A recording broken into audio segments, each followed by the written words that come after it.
Pemirsa, Ruang Kepresidenan kembali hadir menemani Anda dengan sejumlah informasi mengenai agenda dan juga aktivitas dari Presiden Republik Indonesia Prabowo Subianto. Bersama saya Priska Priscilla, inilah Ruang Kepresidenan untuk Anda. Kita awali dengan informasi pertama di mana di tengah suasana duka yang menyelimuti ruang VIP Bandara Soekarno-Hatta pada Sabtu petang, Presiden Republik Indonesia Prabowo Subianto mencium dan memeluk anak-anak para prajurit TNI yang gugur dalam misi perdamaian dunia di Lebanon.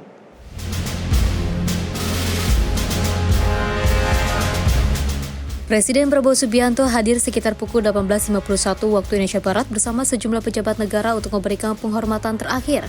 Bukan hanya hadir sebagai kepala negara, Prabowo juga menunjukkan gestur empati yang mendalam kepada keluarga yang ditinggalkan. Presiden Prabowo tampak mendekati satu persatu keluarga almarhum, memegang pundak mereka, dan berbincang singkat dengan penuh perhatian. Saat isak tangis pecah menyambut kedatangan peti jenazah, Prabowo tetap berada di tengah keluarga memberikan penguatan secara langsung. Dalam beberapa momen, Presiden Prabowo juga terlihat mencium dan menyapa anak-anak para prajurit yang gugur, seolah berusaha menghadirkan ketenangan di tengah duka yang mendalam.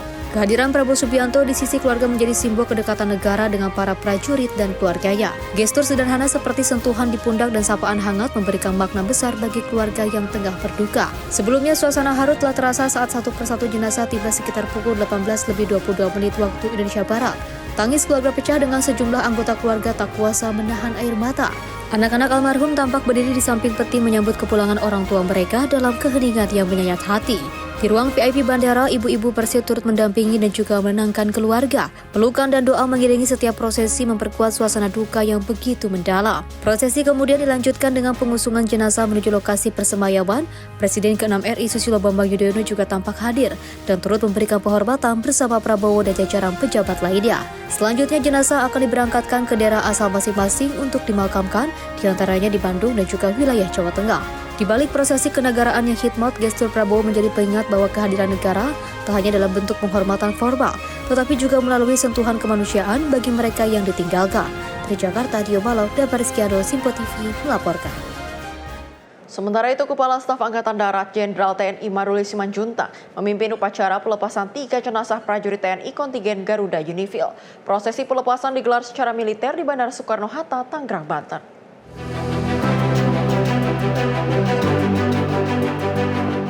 Kepala Staf Angkatan Darat Jenderal TNI Maruli Simanjuntak memimpin langsung upacara pelepasan 3 jenazah prajurit TNI. Upacara digelar di Terminal 3 Bandara Soekarno-Hatta pada Sabtu malam. Suasana haru menyelimuti prosesi saat keluarga turut mengantarkan kepergian para prajurit. Peti jenazah masing-masing dibalut bendera merah putih sebagai bentuk penghormatan terakhir dari negara. Jadi kami hari ini berduka, 3 anggota kita gugur, termasuk juga kami mendengar ada berita yang memang kami sendiri masih belum terlalu pasti untuk menerima kondisi terakhirnya. Ada yang kondisi masuk rumah sakit, ada berapa orang, ada di Angkatan Darat ada 2 orang. Memang kami belum dapat informasinya secara detail, tapi yang untuk 3 orang ini kami sangat kehilangan. Beliau-beliau ini adalah putra-putra terbaik kami yang memang kami pilih dulu untuk berangkat penugasan peacekeeping. Jadi mudah-mudahan nanti tindak lanjut penyelesaian ini saya kira sudah direncanakan oleh Mabes TNI, Kementerian Pertahanan, dan juga mungkin atas nama negara. Mudah-mudahan bisa semakin jelas bagaimana peristiwa ini terjadi. 3-nya merupakan bagian dari kontingen Garuda yang bertugas dalam misi perdamaian PBB di Lebanon Selatan. Atas jasa dan pengabdiannya, ketiga prajurit mendapatkan kenaikan pangkat luar biasa Anumerta. Sebelum prosesi pelepasan militer, Presiden Prabowo Subianto turut hadir memberikan penghormatan terakhir serta menyampaikan bela sungkawa kepada keluarga ahli waris. Setelah upacara pelepasan, jenazah diterbangkan menuju daerah asal masing-masing untuk dimakamkan secara militer. Sebelum dipulangkan ke tanah air, upacara penghormatan militer juga digelar oleh pasukan United Nations Interim Force in Lebanon di Beirut, Lebanon. Dalam prosesi tersebut, ketika peti jenazah disemati skarf PBB sebagai bentuk penghargaan atas dedikasi dan pengabdian dalam misi perdamaian dunia. Dari Jakarta, Dio Malau, Rizkiano, Simpo TV melaporkan. Pemirsa, harga aftur melonjak akibat konflik di Timur Tengah, namun pemerintah memastikan tiket pesawat tetap terjangkau. Berbagai kebijakan termasuk subsidi PPN dan biaya tambahan bahan bakar diterapkan untuk menjaga harga tetap stabil bagi masyarakat. Dalam konferensi pers terkait kebijakan transportasi dan BBM di kantor Kemenko Perekonomian Jakarta, Senin 6 April, Menteri Koordinator Bidang Perekonomian Airlangga Hartarto menegaskan, pemerintah tetap menjaga harga tiket pesawat agar terjangkau meski harga aftur melonjak akibat konflik di Timur Tengah. Langkah ini sejalan dengan arahan Presiden Prabowo Subianto untuk melindungi daya beli masyarakat. Pemerintah menyiapkan sejumlah kebijakan, antara lain subsidi PPN tiket pesawat sebesar 1,3 triliun rupiah per bulan selama 2 bulan, penetapan biaya tambahan bahan bakar 38%, serta pembebasan bea masuk untuk suku cadang pesawat. Dengan skema ini, maskapai domestik hanya diperbolehkan menaikkan tarif ekonomi maksimal 13% agar tetap terjangkau bagi masyarakat. Dan Aftur ini merupakan BBM non-subsidi yang harganya mengikuti perkembangan pasar, dan tentunya kalau kita tidak menyesuaikan maka berbagai maskapai penerbangan lain bisa memanfaatkan perbedaan harga tersebut. Pemerintah mempersiapkan langkah mitigasi strategis agar harga tiket tetap terjangkau di masyarakat. Jadi pemerintah yang kita jaga adalah harga tiketnya. Nah, dengan perhitungan tersebut, jumlah subsidi yang kita berikan oleh pemerintah itu sekitar 1,3 triliun rupiah. Nah, per bulannya. Jadi kalau kita persiapkan untuk 2 bulan, maka ini 2,6 triliun. Nah, untuk menjaga kenaikan harga tiket domestik agar tetap terjangkau oleh masyarakat, maka pemerintah menjaga kenaikan harga tiket hanya di kisaran 9-13%. Pemerintah juga memberikan insentif penurunan bea masuk untuk suku cadang pesawat menjadi 0%. Jadi suku cadang pesawat itu diberikan bea masuk 0%, sehingga diharapkan bisa juga menurunkan biaya operasional daripada maskapai penerbangan. Airlangga menambahkan meski harga aftur di Indonesia saat ini lebih rendah dibanding Thailand dan Filipina, pemerintah tetap memantau perkembangan geopolitik global. Kondisi stok energi nasional masih aman, sehingga operasional penerbangan domestik tetap stabil dan tidak terganggu. Tim redaksi Simpo TV melaporkan. Di sisi lain, kebijakan pemerintah dalam pengembangan solar biofuel B5 berbasis minyak sawit mentah atau CPO mulai menunjukkan dampak positif. Selain dapat menekan impor energi, langkah ini juga mendorong peningkatan ekspor sektor pertanian di tengah kondisi geopolitik yang memanas.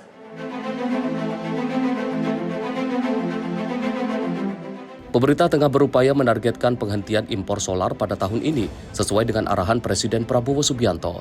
Menteri Pertanian Andi Amran Sulaiman mengatakan pihaknya akan mengalihkan kebutuhan energi solar ke biofuel B50 yang berbahan baku CPO dalam negeri. Langkah ini dinilai berdampak pada penurunan CPO untuk ekspor dari yang sebelumnya 26 juta ton menjadi 21 juta ton. Hari ini stok kita mencapai stok beras 4,6 juta ton. Dan itu tertinggi sepanjang sejarah stok kita. Itu sektor pangan. Kemudian yang menarik adalah biofuel. Target dari perintah Bapak Presiden, kita tidak impor solar tahun ini. Itu kita gunakan dari CPO. 5,3 juta ton kita tidak impor solar. Di sisi lain, kita gunakan CPO kita untuk solar. Biofuel B50. Ternyata setelah kita tidak impor solar dan mengurangi ekspor, CPO kita dari 26 juta kita kurangi menjadi 21 juta. Ternyata petani-petani kita memanfaatkan kondisi geopolitik yang memanas. Sehingga produksi kita, ekspor kita naik 6 juta ton. Ekspor kita justru naik menjadi 32 juta ton. Jadi kita memanfaatkan dengan baik, petani kita memanfaatkan dengan baik kondisi geopolitik yang memanas karena harga komoditas perkebunan naik cukup tinggi. Ekspor kita naik kurang lebih dari sektor pertanian 160 triliun dan impor kita turun kurang lebih 41 triliun. Ini berkah bagi sektor pertanian. Menteri Pertanian menilai kebijakan biofuel tak hanya dapat memperkuat ketahanan energi nasional saja, tetapi juga memberikan peluang besar bagi sektor pertanian untuk tumbuh di tengah dinamika global. Kedepan, optimalisasi pemanfaatan sumber daya dalam negeri diharapkan dapat terus mendorong peningkatan kesejahteraan petani, sekaligus menjaga stabilitas ekonomi nasional. Dari Jakarta, Sri Dewi Andayani, Dava Rizkiano, Sinpo TV, melaporkan. Dari Menteri Sekretaris Negara yang menyampaikan Presiden Prabowo Subianto mendorong percepatan swasembada protein nasional. Langkah ini menjadi fokus baru setelah keberhasilan mencapai swasembada beras.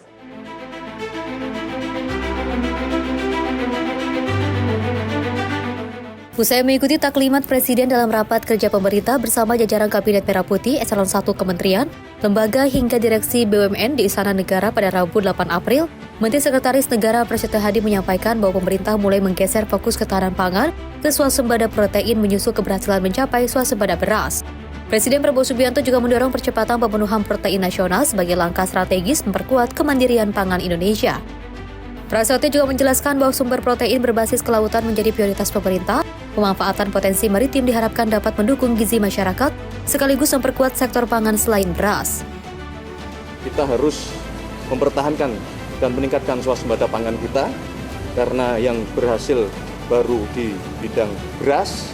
Nah, kita ingin menuju keberhasilan komoditas pangan selain beras, termasuk protein. Protein salah satunya adalah yang berbasis dari ikan. Maka betapa pentingnya program-program prioritas kerja pemerintah di bidang kelautan dan maritim.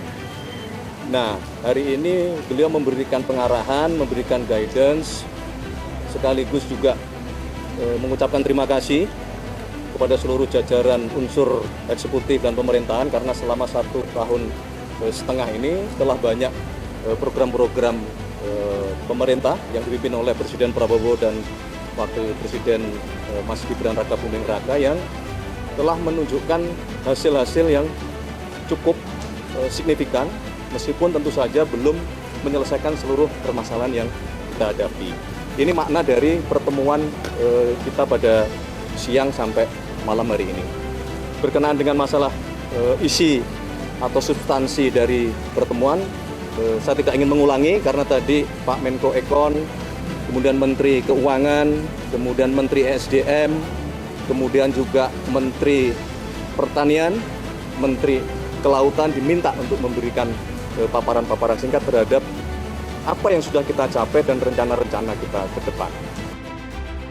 Presiden Prabowo Subianto memimpin rapat kerja selama 4 jam dengan jajaran eksekutif dan juga birokrasi tertinggi mengevaluasi program pemerintah 1,5 tahun terakhir. Ia menekankan pentingnya kinerja birokrasi yang cepat, efisien, dan produktif untuk memberikan dampak nyata bagi masyarakat serta mengurangi kebocoran. Tim redaksi Sinpo TV melaporkan.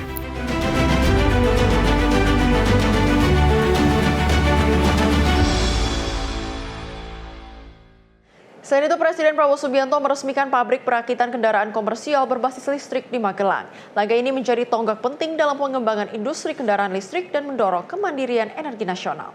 Dengan mengucap Bismillahirrahmanirrahim, pada siang hari ini, Kamis 9 April tahun 2026, saya Prabowo Subianto, Presiden Republik Indonesia dengan ini meresmikan pabrik perakitan kendaraan komersial berbasis listrik Vector.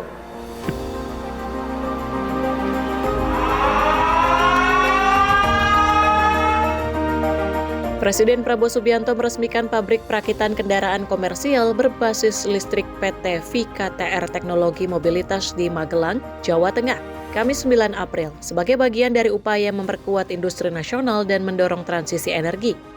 Peresmian ini menandai tonggak penting pengembangan teknologi kendaraan listrik di Indonesia.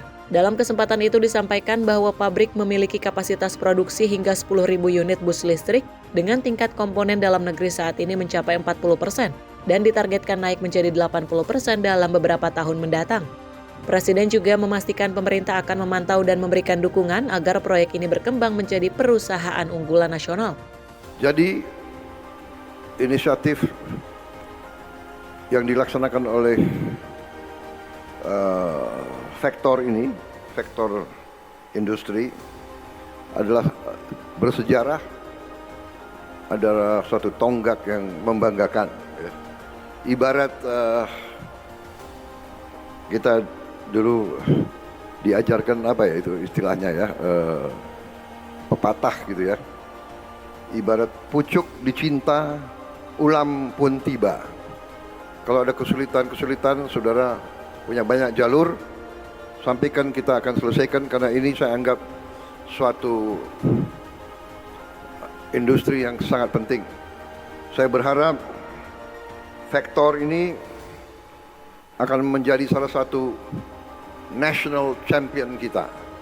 Kalau Jepang punya Isuzu, punya Hino, kalau Korea punya Hyundai, Daewoo, saya berharap berapa tahun lagi kita akan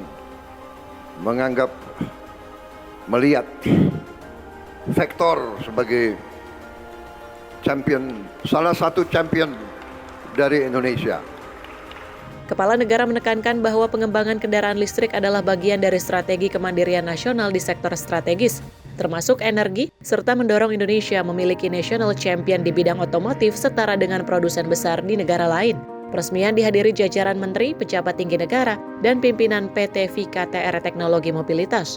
Tim redaksi Sinpo TV melaporkan. Di sisi lain, pimpinan DPR Dasko merespon soal isu penyesuaian harga BBM non-subsidi maupun subsidi yang beredar di masyarakat. Dasko menjelaskan, pemerintah memastikan hingga kini belum ada rencana untuk melakukan penyesuaian harga BBM. Sehingga masyarakat tidak perlu panik, masyarakat tidak perlu melakukan antrian, dan terlebih lagi melakukan penimbunan terhadap BBM. Pimpinan DPR RI Dasko mengapresiasi langkah pemerintah dalam melakukan komunikasi ke sejumlah pihak termasuk DPR RI terkait isu penyesuaian harga BBM subsidi maupun non-subsidi yang juga beredar di masyarakat. Pemerintah dipastikan belum ada rencana untuk melakukan penyesuaian terhadap harga BBM subsidi dan juga non-subsidi. Selain itu, dirinya juga menyebut berdasarkan hasil koordinasi dengan eksekutif, Presiden Prabowo Subianto berkomitmen penuh untuk menjaga stabilitas energi nasional. Dasko pun mengimbau agar masyarakat tidak perlu khawatir terkait dengan isu yang beredar hingga menyebabkan terjadinya antrian di sejumlah SPBU di Indonesia. Baik rekan-rekan media sekalian, sore hari ini Dewan Perwakilan Rakyat Republik Indonesia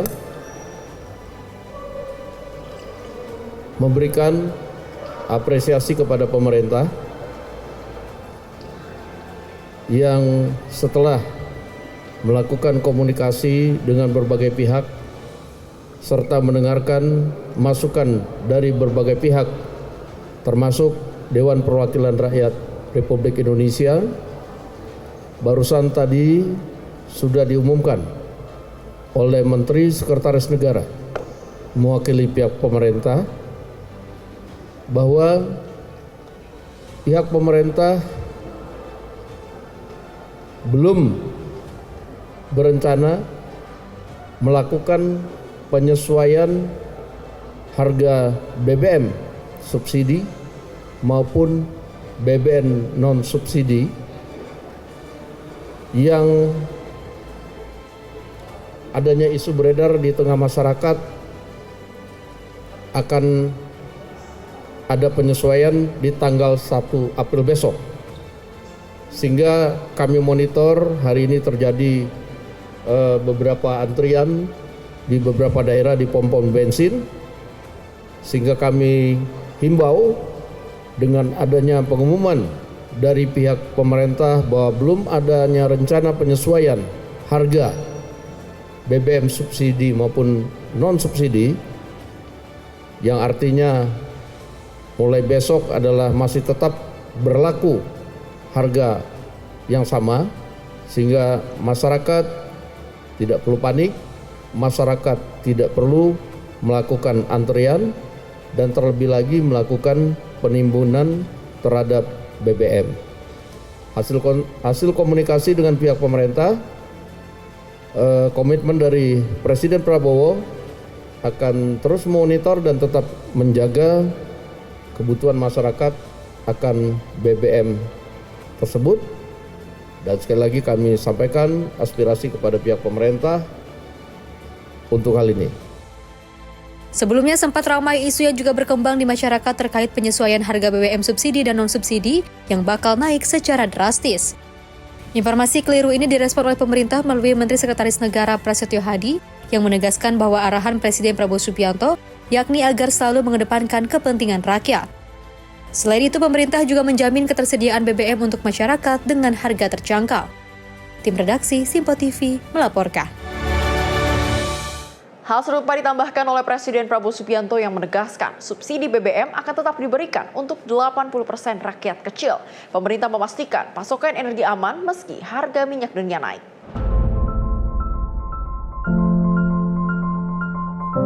Presiden Prabowo Subianto menegaskan pemerintah akan mempertahankan subsidi BBM agar tetap terjangkau bagi masyarakat miskin, terutama 80% rakyat kecil.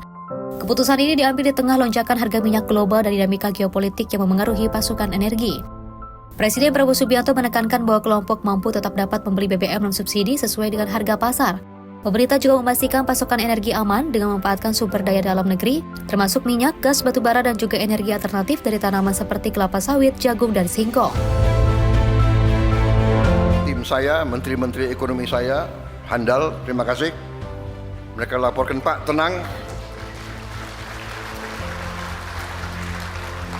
Untuk BBM yang bersubsidi kita akan pertahankan untuk rakyat kecil dan rakyat miskin. Kita akan pertahankan untuk 80% rakyat kita.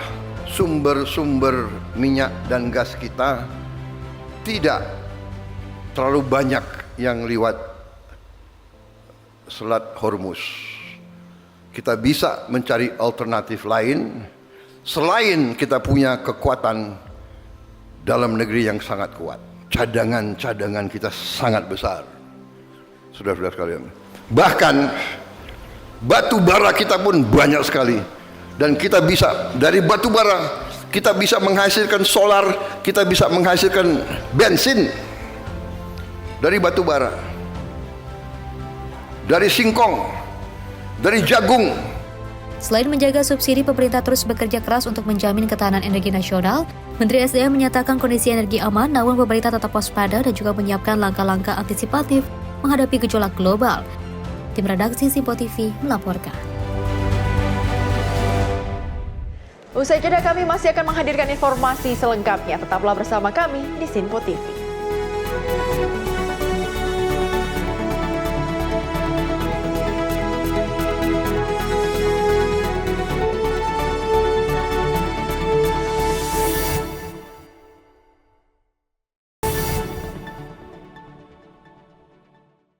Terima kasih pemirsa, Anda kembali bersama kami di Ruang Kepresidenan. Kita lanjutkan ke informasi berikutnya, di mana Kementerian Haji menegaskan pihaknya tidak akan membebankan kenaikan biaya haji 2026 kepada jamaah akibat adanya konflik geopolitik di Timur Tengah yang menyebabkan aftur pesawat mengalami kenaikan. Pernyataan tersebut merupakan arahan langsung dari Presiden Prabowo guna menjaga keterjangkauan biaya haji bagi jamaah.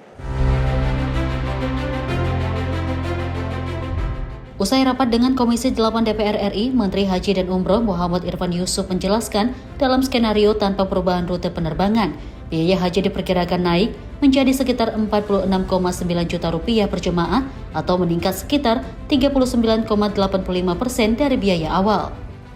Sedangkan jika dengan skenario perubahan rute penerbangan, biaya haji dapat meningkat lebih tinggi menjadi 50,8 juta rupiah per jemaah atau naik hingga 51,48%. Kenaikan ini dipicu oleh melonjaknya harga aftur global akibat konflik yang berdampak langsung pada biaya operasional maskapai penerbangan. Meski demikian, Presiden Prabowo menekankan jika terjadi kenaikan biaya, maka tidak akan dibebankan kepada jemaah. Sementara itu, Presiden Prabowo juga akan menyampaikan keputusan biaya haji pada sore ini dalam rapat kabinet. Memang permintaan Presiden, apapun yang terjadi, kalau toh nanti harus ada penyesuaian harga, terutama terkait dengan biaya penerbangan, kita upayakan tidak dibebankan kepada jamaah kita. Kita hari Jumat yang lalu sudah mencoba mencari-cari peluang-peluang, kemungkinan-kemungkinan dari mana sumbernya, tapi nanti ada rapat kabinet. Nanti setelah itu akan kita pastikan dari mana sumber-sumbernya. Tapi skemanya sejauh ini apakah akan dari BPKHK atau ada sebagian dari APBN? Bisa berbagai kemungkinan. Yang jelas Presiden minta tidak dibebankan kepada jamaah. Itu aja. Tapi kira-kira ada subsidi silang dengan tahun depan nggak Pak? Apakah ada peningkatan biaya?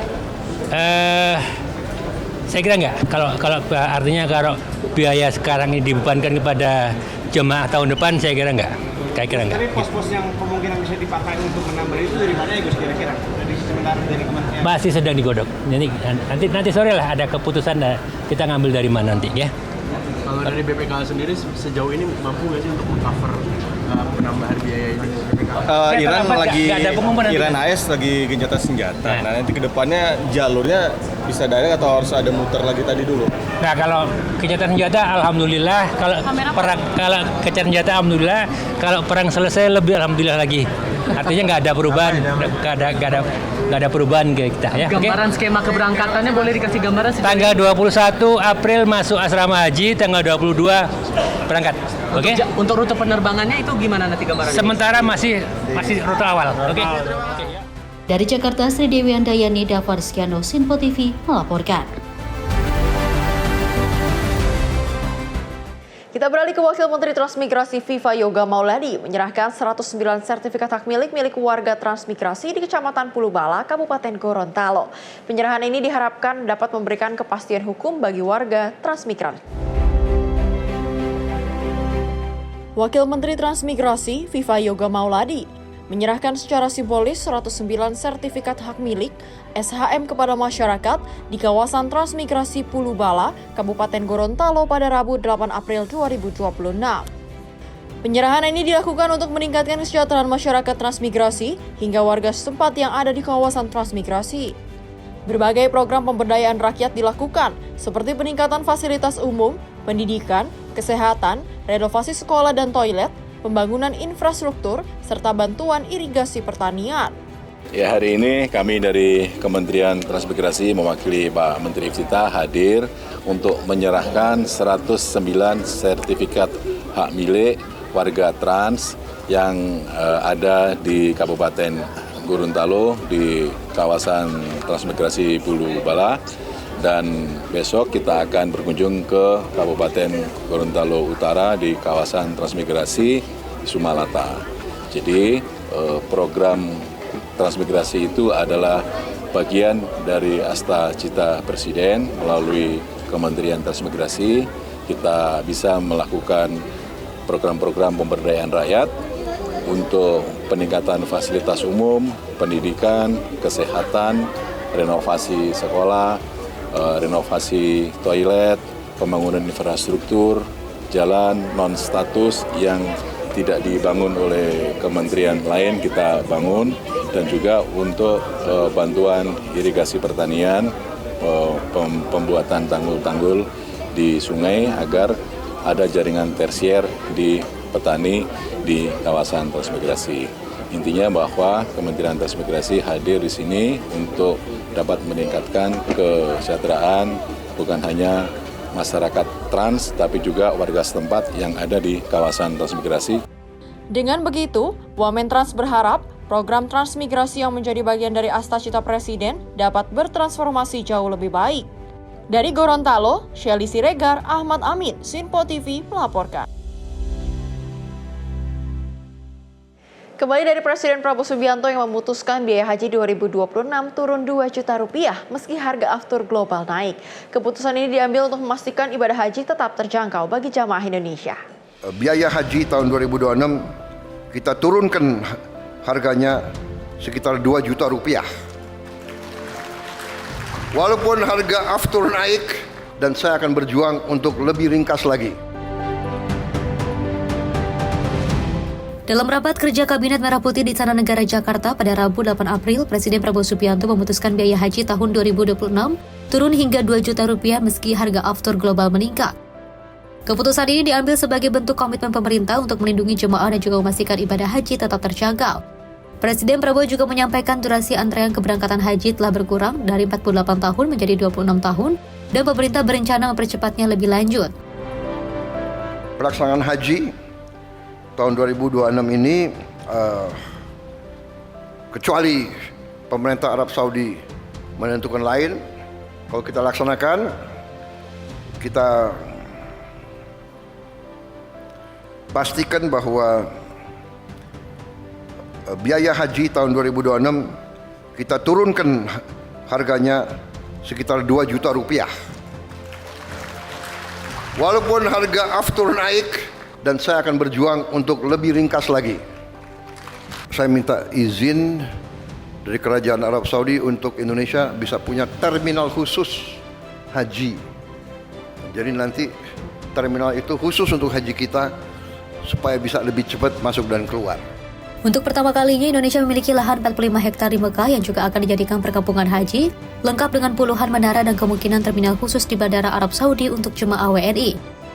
Sebelumnya dalam rapat kerja Kementerian Haji dan Umroh bersama Komisi 8 DPR, Menteri Haji dan Umroh Muhammad Irfan Yusuf menjelaskan bahwa meski biaya penerbangan rata-rata haji 2026 sekitar 33,5 juta, kenaikan aftur, premi asuransi dan juga rerouting akibat situasi geopolitik bisa menambah biaya hingga 50,8 juta per jemaah. Hingga kini pemerintah terus berkoordinasi dengan maskapai untuk menjaga efisiensi dan juga keberlanjutan pembiayaan haji. Tim redaksi Simpo TV melaporkan. Selain itu, Presiden Prabowo Subianto memerintahkan Menteri PKP Maulana Sirait untuk mempercepat pembangunan perumahan murah di kawasan strategis. Langkah ini bertujuan untuk memperluas akses hunian layak bagi masyarakat berpenghasilan rendah dengan memanfaatkan lahan negara. Dan utamanya di daerah strategis, tadi juga arahan Presiden, Bapak Presiden Prabowo sudah mengarahkan untuk Pak Nusron, Menteri ATR, untuk mempersiapkan lahan-lahan untuk perumahan dengan cepat. Presiden Prabowo Subianto mengarahkan pemanfaatan kawasan strategis untuk pembangunan perumahan rakyat guna memperluas akses hunian layak, khususnya bagi masyarakat berpenghasilan rendah. Kebijakan ini menekankan optimalisasi lahan negara di lokasi premium agar dapat digunakan untuk kepentingan publik. Menteri PKP Maulana Sirait menyampaikan arahan tersebut usai rapat terbatas di Istana Negara. Presiden juga meminta Menteri ATR BPN Nusron Wahid untuk segera menyiapkan lahan, sementara pembiayaan dan pembangunan akan didukung oleh Danantara. Pemerintah kini mulai mengidentifikasi lahan potensial, termasuk di kawasan Tanah Abang Jakarta dan sejumlah titik di Bandung. Dan utamanya di daerah strategis, tadi juga arahan Presiden, Bapak Presiden Prabowo sudah mengarahkan untuk Pak Nusron, Menteri ATR, untuk mempersiapkan lahan-lahan untuk perumahan dengan cepat, sehingga nantinya lahan yang dipersiapkan Pak Nusron, kita juga sudah mendapatkan arahan untuk bisa dipersiapkan pembiayaannya dan pembangunannya oleh Danantara.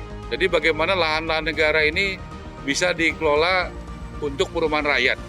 Yang pasti tanah negara itu arahan Presiden Prabowo digunakan untuk kepentingan negara dan kepentingan rakyat. Kalau yang di Senen itu akan jadi 15 Juni, berarti 2 bulan lagi, 15 Juni 2026. Jadi totalnya 824 unit. Sebagai langkah awal, pembangunan perumahan telah dimulai di Pasar Senen, Jakarta Pusat, dengan sekitar 324 unit yang ditargetkan selesai pada 15 Juni 2026.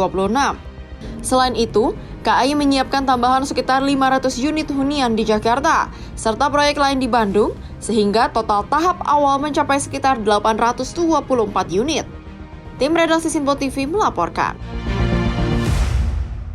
Selain itu, Kepala Badan Komunikasi Pemerintah menyebut buku Saku 0% mencerminkan semangat besar Presiden Prabowo dalam mengentaskan kemiskinan. Buku ini memuat strategi dan panduan program kesejahteraan yang menyasar seluruh lapisan masyarakat.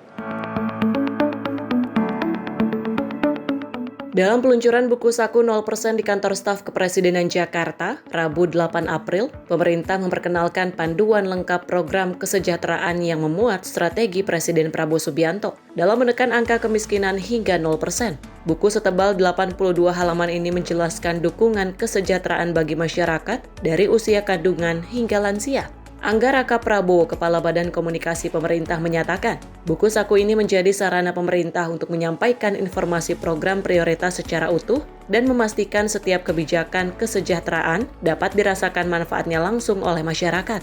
Sesuai dengan semangat Bapak Presiden, Bapak Presiden ingin mengentaskan atau menghilangkan kemiskinan dari Republik Indonesia. semangat yang dilakukan Bapak Presiden adalah semangat yang berlandaskan konstitusi. Ini sebagai sebuah panduan buat kami bagaimana negara hadir kepada seluruh rakyat dari sepanjang hayatnya, dari mulai kandungan hingga akhir hayatnya. Kami harus memastikan bahwa setiap informasi, setiap kebijakan, setiap langkah-langkah pemerintah yang diambil khususnya untuk kesejahteraan masyarakat ini sampai kepada telinga masyarakat, sampai kepada penerima manfaat. Kita berupaya semaksimal mungkin bahwa penerima manfaat adalah orang-orang yang memang berhak. Selain itu, buku ini diharapkan memicu empati sosial dan memastikan bantuan pemerintah tepat sasaran. Dengan memanfaatkan data tunggal sosial dan ekonomi nasional, pemerintah berupaya agar penerima manfaat benar-benar yang berhak, sehingga program kesejahteraan lebih efektif dan berkelanjutan. Tim redaksi Sinpo TV melaporkan. Pemirsa, setelah sempat terputus akibat kerusakan, akses penghubung antar wilayah di Simalungun kini kembali normal. Jembatan yang modular dibangun TNI telah selesai dan dapat dilalui warga. Pembangunan jembatan modular di Nagori Dolok Maraja, Kabupaten Simalungun, Sumatera Utara telah rampung dan kini sudah dapat digunakan oleh masyarakat. Jembatan sepanjang 21 meter menjadi akses penting yang menghubungkan Desa Huta 3 Bahsulung dengan Desa Sijambe, serta memperlancar mobilitas warga. Sebelumnya, kerusakan jembatan sempat menghambat aktivitas masyarakat, mulai dari distribusi hasil pertanian, kegiatan ekonomi, hingga akses anak-anak menuju sekolah. Pembangunan dilakukan oleh prajurit TNI bersama masyarakat secara gotong royong, sehingga dapat diselesaikan dengan cepat dan tepat waktu. Dengan rampungnya jembatan ini, aktivitas warga kini kembali berjalan normal, dan distribusi kebutuhan pun kembali lancar. Sebagai bentuk rasa syukur, warga setempat menggelar acara potong tumpeng, yang dihadiri oleh masyarakat dan prajurit TNI. Dalam kesempatan tersebut, warga juga menyampaikan ucapan terima kasih kepada Presiden Prabowo Subianto atas pembangunan jembatan yang telah membantu memulihkan akses dan juga kehidupan. Ini Pak. Pak pengeluh. Ya. Bismillahirrahmanirrahim. Saya Pangulu Nagori Dolok Maraja mengucapkan ribuan terima kasih kepada Bapak Presiden Republik Indonesia, Bapak Prabowo Subianto atas tercapainya pembangunan jembatan Balai di Nagori Dolok Maraja. Kami doakan Bapak Presiden semoga sehat selalu, sukses dalam menjalankan program di negara Republik Indonesia ini. Selamat! Jihan Nabila, Sinpo TV, melaporkan. Kita beralih ke Wakil Presiden Gibran Rakabuming Raka yang mengunjungi kediaman korban bencana gempa di Desa Tateli, Kabupaten Minahasa pada Senin 6 April 2026. Kunjungan ini merupakan bentuk perhatian dan empati pemerintah terhadap masyarakat yang terdampak bencana.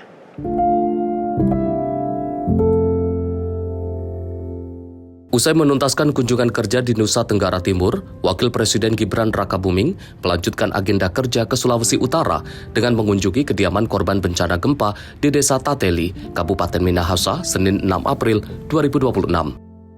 Kunjungan ini merupakan bentuk perhatian dan empati pemerintah terhadap masyarakat terdampak bencana, sejalan dengan arahan Presiden Prabowo Subianto yang menekankan pentingnya kehadiran negara dalam setiap situasi darurat. Sebagaimana diketahui, gempa bumi berkekuatan magnitudo 7,6 yang mengguncang wilayah Sulut beberapa waktu lalu menyebabkan kerusakan infrastruktur serta menimbulkan korban jiwa.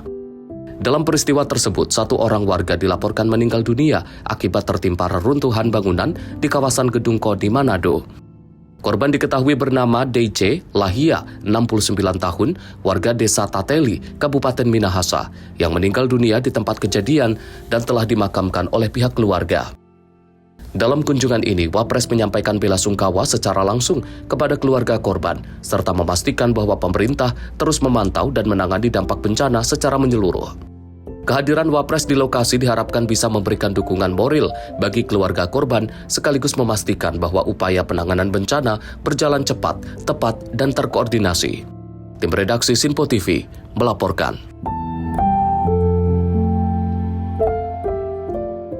Pemirsa, usai jeda kami akan hadirkan informasi menarik lainnya. Tetaplah bersama kami di Sinpo TV.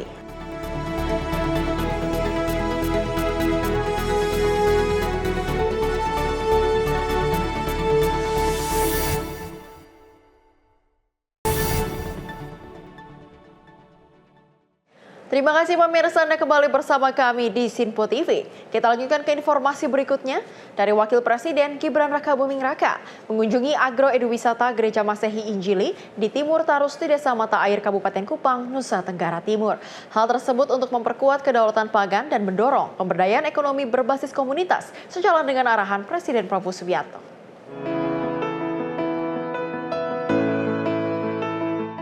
Wakil Presiden Republik Indonesia Gibran Rakabuming Raka melakukan kunjungan ke Taman Agro Eduwisata GMIT Tarus yang terletak di Desa Mata Air, Kecamatan Kupang Tengah, Kabupaten Kupang, Senin 6 April 2026. Di lokasi tersebut, Gibran berdialog langsung dengan para petani milenial setempat. Dirinya menyampaikan apresiasi terhadap pengelolaan kawasan Agro Eduwisata yang dinilai mampu melibatkan generasi muda dalam sektor pertanian. Kan fokusnya Pak Presiden kan ada swasembada pangan dan swasembada energi. Jadi Pak Presiden pesan kita produksi pertanian itu benar-benar pengen digenjot. Akan kita pikirkan dari A sampai Z-nya. Jadi masalah air, masalah benih, bibit, masalah pupuk, dan juga yang paling penting peralatan modern. Jadi kita nggak bisa lagi pakai tenaga, alat-alat manual, nanti kerja keras kita terbuang. Akan kita bantu ya Pak Gubernur ya dengan alat-alat yang lebih modern untuk peningkatan produksi panen dan juga lebih memudahkan teman-teman ini nanti bekerja. Dan yang saya paling senang di sini melibatkan anak-anak muda. Tadi saya lihat hasil panen sudah disuplai untuk MPG. Jadi kan untuk off-takernya kan sudah jelas ya, nanti digunakan untuk MPG. Termasuk yang perikanan ini disuplai juga ya. Jadi nanti PR kita ya Pak Gubernur ya, kita akan tambah alat-alatnya sesuai kebutuhan. Ia juga menekankan pentingnya modernisasi alat pertanian guna mencegah kerugian pasca panen serta meningkatkan produktivitas. Gibran mengingatkan pentingnya menjaga konsistensi pengelolaan kawasan agro eduwisata tersebut, terutama dalam mendukung rantai pasok pangan. Pemerintah akan mengoptimalkan seluruh rantai produksi pertanian dari hulu hingga hilir, termasuk pemanfaatan teknologi modern. Wapres juga mencatat keterbatasan alat dan mesin pertanian Al-Sintan di Desa Mata Air, serta meminta dukungan pemerintah daerah untuk memperkuat sarana produksi. Selain itu, Wapres menekankan pentingnya peran generasi muda dalam transformasi pertanian modern. Wapres turut mengapresiasi keterkaitan hasil panen dengan program makan bergizi gratis yang memberikan kepastian pasar. Agro Eduwisata GMIT Tarus merupakan inisiatif Majelis Sinode GMIT yang mengintegrasikan pertanian, perikanan, dan edukasi dalam satu kawasan produktif melalui kolaborasi lintas pihak guna meningkatkan kesejahteraan masyarakat. Tim Redaksi Sinpo TV melaporkan. Selain itu, Wapres Gibran juga meninjau peternakan sapi di Boyolali, Jawa Tengah pada 27 Maret 2026. Peninjauan dilakukan untuk memastikan penguatan sektor peternakan berjalan terintegrasi, mulai dari kesehatan ternak hingga pengembangan industri berbasis hilirisasi. Wakil Presiden Republik Indonesia Gibran Rakabuming Raka meninjau peternakan sapi di Boyolali, Jawa Tengah, yaitu Ampas Lovers Sayekti Farm, pada Jumat 27 Maret 2026. Peninjauan untuk pastikan penguatan sektor peternakan berjalan terintegrasi, mulai dari kesehatan ternak hingga pengembangan industri berbasis hilirisasi. Dalam kesempatan itu, Wapres menekankan pentingnya kewaspadaan terhadap penyebaran penyakit mulut dan kuku melalui percepatan vaksinasi dan pelaporan dini oleh masyarakat. Wapres pun mendorong penguatan rantai pasok peternakan melalui hilirisasi industri. Yang nomor 2 tadi sudah saya diskusikan sama Pak Bupati, segera mendatangkan investor untuk membangun pabrik. Ini penting sekali. Lebih lanjut, Wapres meminta pemerintah daerah segera menjajaki peluang investasi guna mengembangkan ekosistem peternakan yang terhubung dari hulu hingga hilir, termasuk penyediaan pakan, pengolahan produk hingga distribusi. Tim Redaksi Sinpo TV melaporkan. Kita beralih ke Gubernur Jawa Timur Khofifah Indar Parawansa yang mengajak SPPG bersama pemerintah kabupaten kota untuk memperkuat tata kelola program makan bergizi gratis di daerah. Khofifah menegaskan bahwa keterlibatan aktif kepala daerah melalui pemantauan langsung ke titik pelaksanaan menjadi kunci keberhasilan program. Terima kasih Ibu Hovifah. Sekarang ada MBG, saya sangat semangat. Gubernur Jawa Timur Hovifah Indar Parawansa mengajak Satuan Pelayanan Pemenuhan Gizi atau SPPG bersama pemerintah kabupaten kota untuk memperkuat tata kelola program makan bergizi gratis dengan memastikan kualitas layanan dan ketepatan sasaran penerima manfaat tetap terjaga. Hal tersebut disampaikan Hovifah saat menghadiri kegiatan Jalan Sehat Formasi MBG 2026 di halaman SPPG Al-Anwar Group, Bangkalan, pada Sabtu 4 April 2026. Hovifah menegaskan bahwa keterlibatan aktif kepala daerah melalui pemantauan langsung ke titik-titik pelaksanaan MBG, baik di sekolah maupun pondok pesantren, menjadi kunci keberhasilan program ini. Karena itu, kepala daerah diimbau untuk menjaga mutu layanan dan ketepatan sasaran penerima. Menurutnya, pelaksanaan MBG yang telah berjalan lebih dari 1 tahun perlu dilakukan penguatan dan disempurnakan. Praktik-praktik baik yang telah berjalan dapat direplikasi di daerah lain, sementara kendala yang masih muncul harus segera diperbaiki secara bersama-sama. Tim redaksi Sinpo TV melaporkan. Pemirsa, semangat dan konsistensi ditujukan Budi Setiawan, penyandang disabilitas yang mencari petugas kebersihan di dapur MBG di Karanganyar pada Sabtu 4 April 2026. Program MBG tidak hanya membuka lapangan pekerjaan, namun juga menghidupkan lingkungan kerja yang inklusif dan memberi harapan baru bagi masyarakat. Sejak pagi hari, Budi Setiawan telah lebih dulu datang ke Satuan Pelayanan Pemenuhan Gizi atau SPPG di Desa Pojok, Kecamatan Mojogedang, Kabupaten Karanganyar, Jawa Tengah.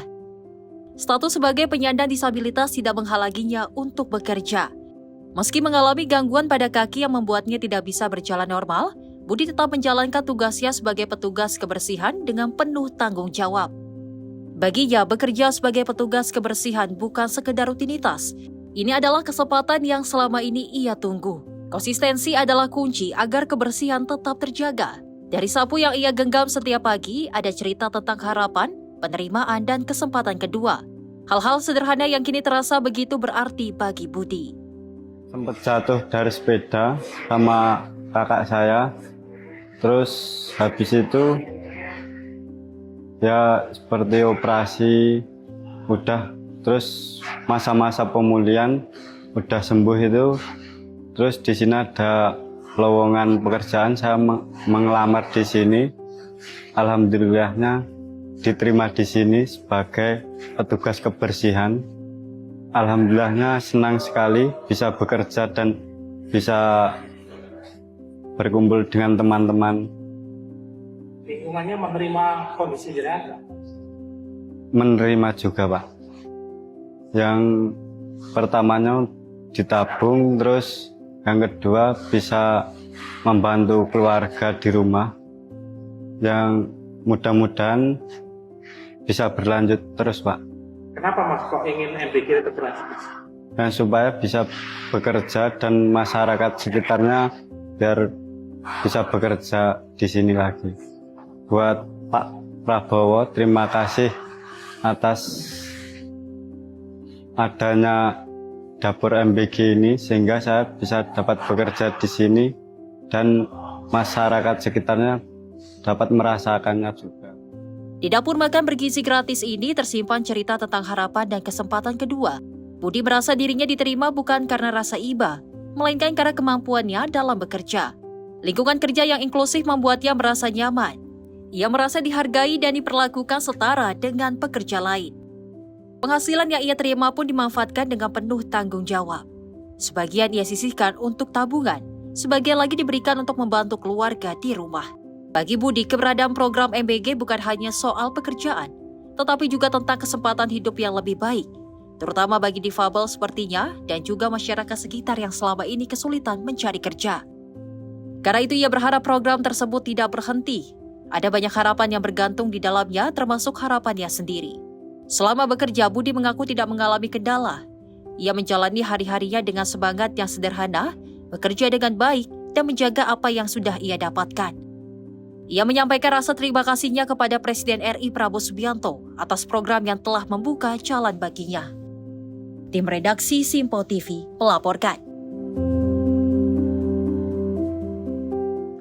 Upaya peningkatan kualitas pendidikan di kawasan transmigrasi terus dipercepat pemerintah. Sebanyak 454 toilet dan saluran air bersih dibangun, serta 478 sekolah direvitalisasi untuk mendukung fasilitas belajar yang lebih layak.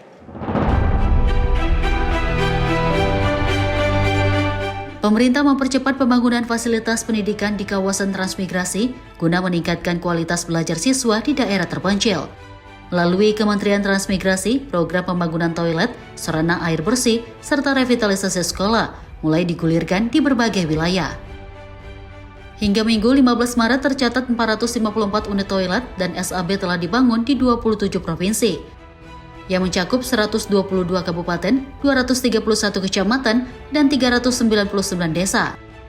Selain perbaikan sanitasi, pemerintah juga melakukan revitalisasi 478 sekolah di 27 provinsi, meliputi 114 kabupaten, 218 kecamatan, dan 406 desa di 129 kawasan transmigrasi. Begitu banyak sekolah-sekolah yang rusak.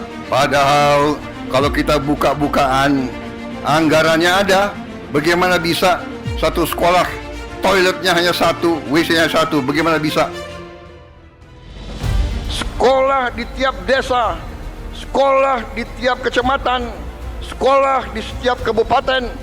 Inilah pusat pembangunan nasional, saudara sekalian. Karena itu sekolah harus bagus, sekolah harus bagus, harus bersih, harus baik. Tidak boleh ada sekolah yang atapnya runtuh. Tidak boleh ada sekolah yang tidak ada WC untuk anak-anaknya. Perbaikan dilakukan pada ruang kelas, atap bangunan, pengecatan hingga fasilitas pendukung belajar. Di sejumlah wilayah seperti Sumatera, Kalimantan, dan Sulawesi, kondisi sekolah yang sebelumnya rusak dan minim sanitasi kini berubah menjadi lebih layak dan nyaman bagi siswa. Program ini juga menjangkau kawasan timur Indonesia, termasuk Maluku, Nusa Tenggara, dan Papua. Pembangunan toilet dan sarana air bersih serta revitalisasi sekolah di wilayah tersebut diharapkan menciptakan lingkungan belajar yang bersih, aman, dan layak, sekaligus mendukung pemerataan kualitas pendidikan nasional.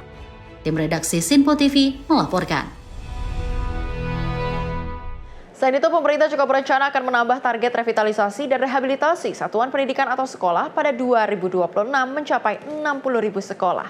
Revitalisasi dilakukan untuk memastikan seluruh anak Indonesia mendapat akses pendidikan yang layak, aman, dan berkualitas. Program Revit Sekolah pada tahun 2026 di Dikdasmen dialokasikan sebesar 14,1 triliun.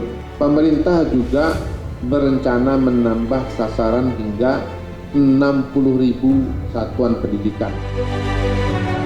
Kepala Staf Kepresidenan Muhammad Kodari menjelaskan bahwa pemerintah telah melakukan revitalisasi dan rehabilitasi satuan pendidikan atau sekolah sebanyak 16.000 sekolah. Kodari mengatakan pemerintah menambah target revitalisasi sekolah mencapai 60.000 sekolah. Penambahan target revitalisasi ini sebagai bentuk perhatian Presiden Prabowo Subianto terhadap sektor pendidikan. Selain itu, revitalisasi sekolah juga dilakukan untuk memastikan agar seluruh anak Indonesia mendapatkan akses pendidikan yang layak, aman, serta berkualitas. Banyak 16.062 sekolah telah menyelesaikan pembangunan dan masih terdapat 105 satuan pendidikan yang masih berproses untuk menuntaskan pembangunan fisik. Program Revit Sekolah pada tahun 2026 di Dikdasmen dialokasikan sebesar 14,1 triliun dengan target sasaran 11.744 satuan pendidikan atau sekolah. Selain anggaran yang telah dialokasikan dan total sasaran yang telah ditetapkan untuk 2026, pemerintah juga berencana menambah sasaran hingga 60.000 satuan pendidikan. Dari Jakarta, Farizal Azizul Hakim, Sinpo TV melaporkan. Pemirsa, informasi tadi sekaligus menutup perjumpaan kita pada Ruang Kepresidenan kali ini. Saya Priska Priscilla, mewakili kerabat kerja yang bertugas, pamit undur diri. Terima kasih dan sampai jumpa.